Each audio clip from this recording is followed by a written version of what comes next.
A'ja Wilson's world just got shaken to its core. What started as another off-season headline turned into a full-blown cultural earthquake that left the entire basketball world gasping for air. It began with a bombshell report out of Saudi Arabia's newly formed Women's Basketball League, one that placed Caitlin Clark's market value at 10 times higher than any other WNBA player, including reigning MVP and three-time champion A'ja Wilson. That number alone sent shockwaves across the sports world, but it was A'ja's reaction that truly set everything ablaze. Her frustration, wrapped in a cryptic social media post, revealed not just personal resentment, but a painful truth about who really controls the future of women's basketball. The report didn't come from gossip or wild projections. It was built on real data, influence, viewership, revenue generation, and global reach. What it revealed was staggering. Caitlin Clark wasn't just another young star, she was an economic juggernaut, the kind of once-in-a-generation player who could shift the gravitational pull of an entire sport. Her estimated worth in Saudi's league hovered around $50 million per year, money that no WNBA player, not even Wilson, could ever dream of earning under the current salary cap. For A'ja, the reigning queen of the court, it felt like watching someone new walk in and steal the throne she had spent her life building. The tension reached a boiling point when A'ja broke her silence with a single tweet. "What's delayed isn't denied." No names, no tags, just a short, cutting phrase that echoed like thunder. Everyone knew exactly who she was talking about.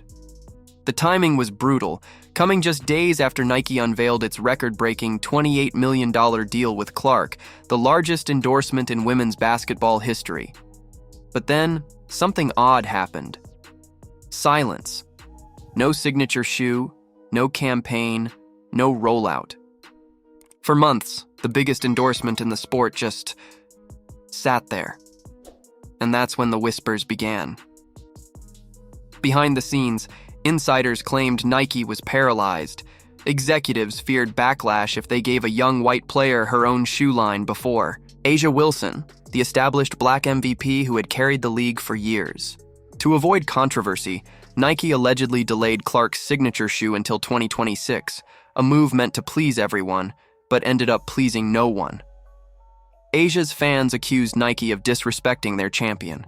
Clark's fans accused Nike of political cowardice. The company found itself in a no-win scenario that exposed the fragile politics of race, image, and progress in women's sports. A'ja's resentment made sense. She had done everything right, won championships, earned MVPs, stayed loyal to Nike, built her reputation through consistency and dominance. Yet for years, she was passed over for the kind of recognition that male stars received automatically. When news broke that she finally had her own signature shoe, the A1, fans rejoiced. But leaked documents later revealed the truth. A'ja had known about her shoe deal for 2 years. She had signed a non-disclosure agreement, keeping her victory secret while her fan base waged digital wars on her behalf. By the time Nike officially announced it, the damage was already done. Meanwhile, Caitlin Clark had become a global force of nature. Her impact was measurable in every corner of the sport. Since joining the WNBA, ratings had skyrocketed over 300%. Her games routinely drew over 1 million viewers, while most others struggled to reach 200,000. In less than 2 seasons, she helped drive the league's projected 2025 revenue toward the $1 billion mark. The Indiana Fever's franchise value tripled, and arenas sold out wherever she went. She wasn't just selling jerseys, she was selling hope, relevance, and the future of the WNBA. That's when the real panic set in. Leagues from Europe to the Middle East began circling, ready to throw unimaginable sums at Clark. Saudi Arabia's league reportedly prepared offers exceeding $100 million, maybe even $200 million, to lure her overseas. For perspective, that's NBA-level money. The WNBA, bound by a salary cap that maxed out around $250,000, couldn't possibly compete. Suddenly, the league's entire existence seemed to hinge on one player's decision. Without Clark, executives feared the progress they'd made could collapse overnight. The chaos hit a new low during the WNBA Finals. Without Clark's presence, Ticket prices plummeted to $6, and half-empty arenas made the broadcasts look bleak. The Las Vegas Aces, Asia's team, won yet another title, but almost no one was watching. It was the cruelest irony imaginable. The MVP of the league was winning championships in front of smaller audiences than Clark's random regular season games. The harsh truth was now undeniable. The league needed Clark more than she needed the league, and as the spotlight shifted, Asia's emotions became harder to hide. In a recent interview, she confessed, "I've worked my entire life for this, and it feels like none of it matters." Those words landed like a gut punch, exposing the deep insecurity simmering beneath all the trophies and accolades. It wasn't jealousy, it was heartbreak. For years, Asia believed that greatness alone would earn her the spotlight. But, in the era of social media and global branding, raw talent wasn't enough. Marketability was the new MVP, and Caitlin Clark was the face everyone wanted. Even Nike couldn't escape the fallout. Leaked emails revealed chaos behind the scenes, executives hiring crisis consultants, debating whether giving Clark her own. Shoe too soon would spark racial controversy, and panicking over leaks from both fan bases. In trying to control the narrative, Nike had lost control of it completely. Asia's supporters saw her as overlooked. Clark's fans saw her as oppressed.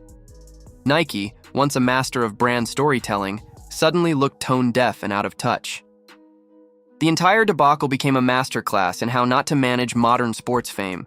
Yet, beneath all the drama, lies the truth few want to admit. This isn't really Asia versus Caitlin. It's the past versus the future.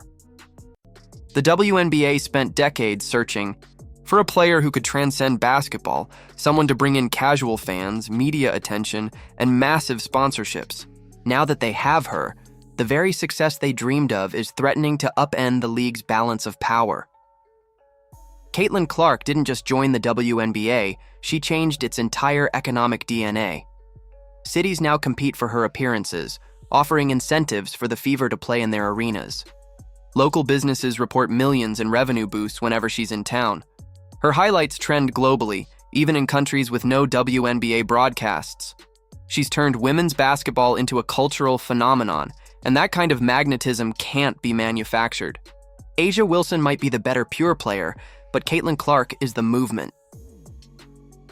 As 2025 rolls on, the stakes are higher than ever. The Saudi League is still waiting with open checkbooks, European leagues are whispering offers, and WNBA executives are in full-blown crisis mode. If they lose Clark, it's not just a PR hit, it's an existential threat.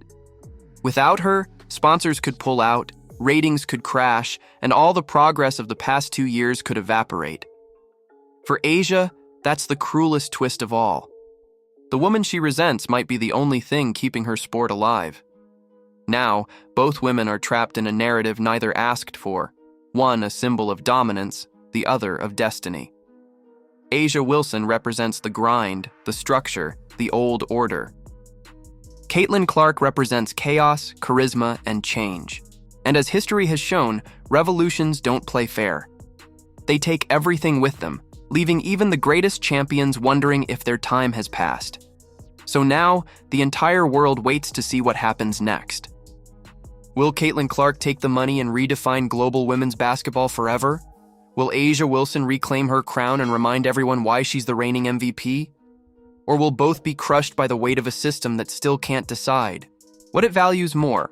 Talent or attention? Loyalty or fame? Legacy or relevance? One thing is for sure, the WNBA will never be the same again. Caitlin Clark has rewritten the rules and A'ja Wilson knows it, even if she'll never admit it out loud.